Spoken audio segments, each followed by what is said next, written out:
Hello, कसे आहात? तर मागच्या व्लॉगमध्ये बघितलं तुम्ही माउंटेन झालं होतं, जेवण झालं होतं. त्यानंतर आता आम्ही आलो होतो कॉकटोबेला. कॉकटोबे सुद्धा माउंटेनसारखं वरच होतं. इथे सुद्धा आम्ही केबल कारनेच वर आलो होतो आणि आज मी तुम्हाला खूप छान असं घर दाखवणार आहे. मी बघितल्यानंतर 10 मिनिट तर बघतच राहिली.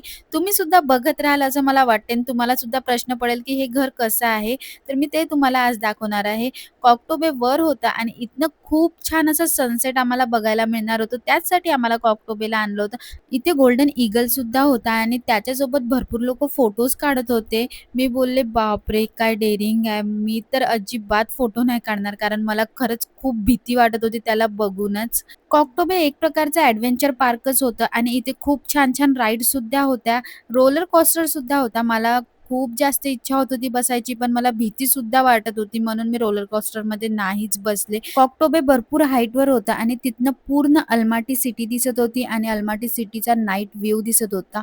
तो व्ह्यू खूप सुंदर होता म्हणजे बघूशाच वाटत होतं असं वाटत होतं. मी तुम्हाला स्टार्टिंगला बोलले होते ना, की मी तुम्हाला एक घर दाखवणार आहे, जे मी फक्त 10 मिनिटपर्यंत बघतच बसले. तेच घर हे आहे.